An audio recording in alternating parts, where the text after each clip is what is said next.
网络上面的恶毒言论层出不穷甚至曾经严重到逼死人。为什么这个世界上的酸民那么多？那些留下可怕留言的酸民都在想什么呢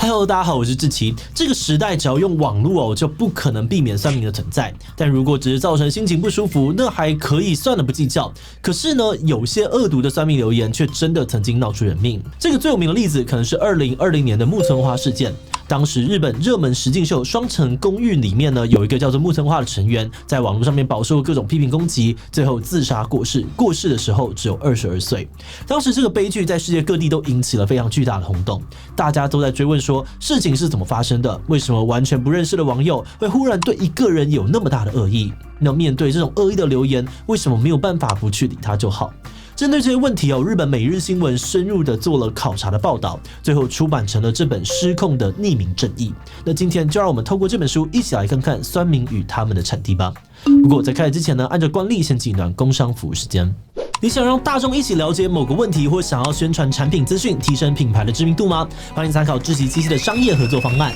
第一种方案呢是制作一支8到10分钟的知识型影片，我们可以将产品结合有趣的知识内容曝光，或把特定的主题变得更好懂，让大家一起来讨论。第二种方案呢是制作40秒的广告，并置入在我们的节目当中，它的制作迅速，可以多次的曝光，特别适合传达产品功能、活动内容等等。而第三种方案呢，则是 Shorts 短影音，透过有趣专属的1分钟节目内容，帮你有效的传递资讯给我们的观众。而最后，我们的志祺七七 Podcast 频道呢，有1分钟的口播广告合作方案，同样适合宣传各种产品或活动资讯哦。欢迎有兴趣的公司品牌跟广告行销伙伴到我们的官网看看更多详细的介绍吧。那要进入这本书之前呢，我们先来回顾一下木村花发生了什么事。木村花是一个日本的摔跤选手，在2020年的时候参加了日本知名实境节目《双层公寓》。节目的形式呢，大概就是跟一群陌生人一起住在同一个公寓里面互动生活这样子。而在当年的3月，《双层公寓》播出了一集擂台桩事件。当时木村花一件很重要的摔跤比赛服没有收好，被其他人不小心丢进洗衣机里面洗坏了，完全不能够再穿。而事件发生之后，木村花非常的生气，一直大声的指着对方，还出手拍掉对方的帽子。木村花的态度呢，就引爆了很多观众的不满。大家觉得明明是你自己没有收好，怎么可以这样子没礼貌的冒犯人？因此有非常多的网友涌进了木村花的推特还有 IG 留言说：“你早点消失，大家就可以过得幸福了。颜值低、个性差，这种人还有资格活下去吗？”等等。而时间到了5月，年仅22岁的木村花自杀过世。过世前呢，他在推特上面发文说：“每天涌入近100则毫不留情的批评指教，我觉得很受伤，因为我无法跳出来否认。”木村花的离开当然引发了震撼，但更可怕的是，在他过世之后呢，竟然还有网友继续留言，感谢你自行了断，疑似博取同情，太好用了吧？而且《失控的匿名正义》这本书还提到，木村花的遭遇并不是个案。书里面提到呢，日本网络风险公司曾经分析推特脸书等社群平台，在2019年的时候，日本竟然平均每天有3起炎上事件，而且这个网络公审状况还有越来越严重的趋势。所以网友不只是会攻击他们看不顺眼的公众人物，连毫不相干的素人也会因为做错某件事情而被肉搜、被死亡威胁。在一些更严重的案例里面呢，这些网友甚至还会直接侵入到对方的现实生活，去进行骚扰或是暴力攻击。像书中呢，有位唐泽贵阳律师，他只是受到被网友攻击的客户委托，要求网友移除文章，结果自己也反而被肉搜跟出征。当时这个出征行为还逐步的升级从恶意的重伤演变成死亡威胁，还有人挖出他的老家父母姓名，威胁要对他的家人不利。甚至有人跑到祖坟泼漆，跑到他的律师事务所到处与整个大失控。这些人到底是谁？他们为何要对一个现实当中完全不认识的人做出这么极端的事呢？只会看不顺眼就要人去死，甚至呢，在现实当中动用私刑的人到底是怎么样的人？出乎意料的是，他们很多都只是跟你我一样的普通人。像是每日新闻呢采访到一位曾经重伤木村花的40岁女性，这网友说呢，她自己其实一开始对木村花印象很好，但是到了擂台桩事件发生后，她认为木村花的态度真的很差，感觉自己被木村花的好感背叛了。然后呢，她在推特上面发现大家呢都在批评木村花，所以决定自己也要留言说几句，希望木村花改正态度。而且留言发泄完之后呢，他确实觉得气消了一点。而且当他看到自己的言论被其他人按赞，他也觉得这种被支持的感觉很开心。而除了木村花事件，每日新闻还采访到了另外一个参与公审的20多岁上班族。这个人在现实生活当中呢，是个笑容可掬的这个好好先生，在职场上面也不太会发表意见，但他却曾经跟着网友多次去公审攻击某位女网友，原因只是听说他同时跟很多男性交往。另外还有前面提到的唐泽律师的案例，后来唐泽律师跟对他发出死亡威胁的嫌犯亲自碰面，结果发现对方是20多岁的青年，他还结结巴巴道歉说自己很孤单，因为网友对贴文的反应很有趣，才会做这种事情。那从这些不同的案例当中呢，我们会发现说，这些到处攻击人的酸民，很多在现实当中都是非常普通的人，那为什么一到网络上面就会性情大变呢？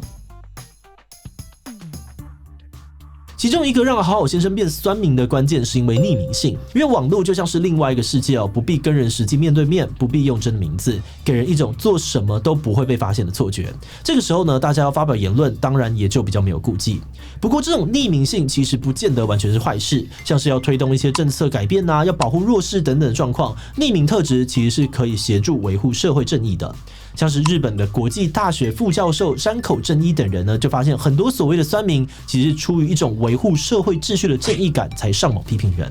他们的研究针对了上万名受访者进行调查，结果发现有6-7成的人都是因为无法原谅当事人做错事，或是对当事人感到失望才加入网络公审的。而且调查也发现，职称呢在主任、组长以上、收入偏高、有小孩的年轻男性，还有那些生活较稳定的族群，相较之下呢更容易参与网络公审。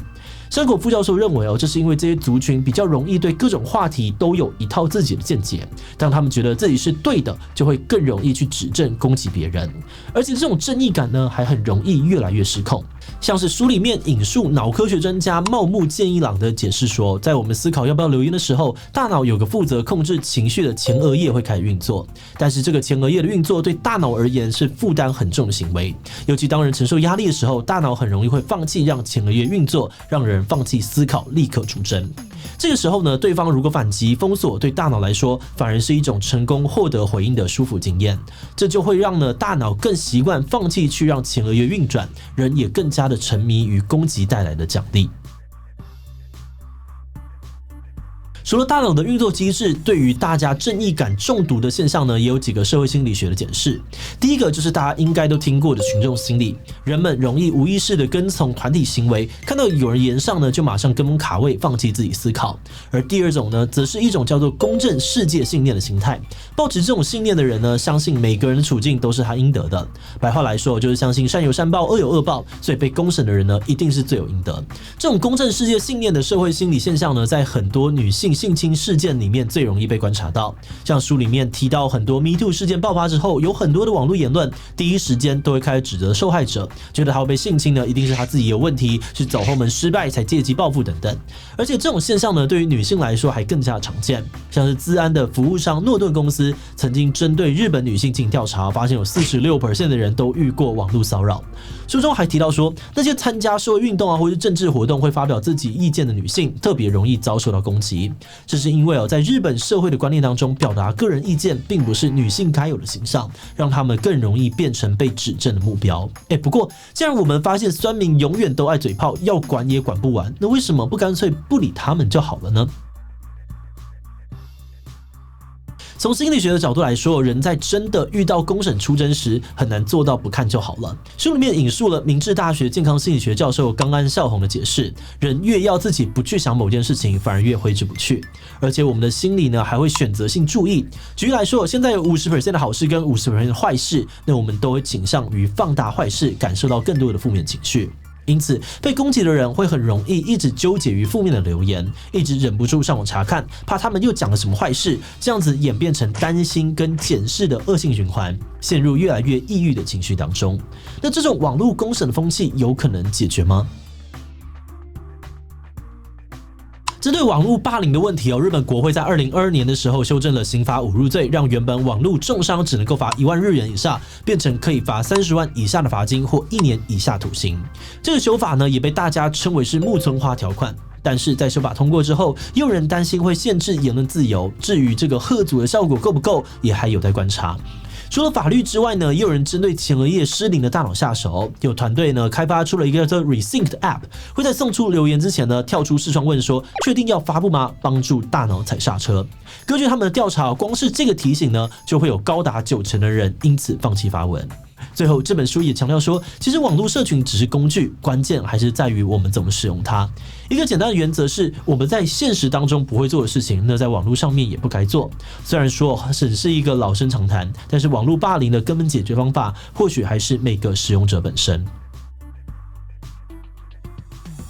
作为一个 YouTube 团队，我们当然也很难免呢会遇上很多的负面言论。那虽然程度上面没有书里面的案例这么严重，可是看到很多他们描述的情节，也都觉得很感同身受。那虽然这本书谈的是一个很老的问题，但他提出了很多强烈的证据跟论证，会让我们更清楚的意识到说这个老问题的根源到底是什么。而且我们今天讨论的只是书里面的一小部分，本书呢在最后还讨论到为什么网络霸凌无法被阻止的问题。其中一个原因是，如果要很严格的去管控网络言论，虽然是可以阻止仇恨言论跟网络霸凌，但同时也等于给执法者一个很大的权利，让他们可以去阻止自己不喜欢的言论出现。那我们该怎么去拿捏言论自由跟言论管控之间的界限呢？这个问题也都还是蛮值得我们一起思考的。所以最后想来问大家，你觉得网络霸凌的问题应该优先从哪里下手呢？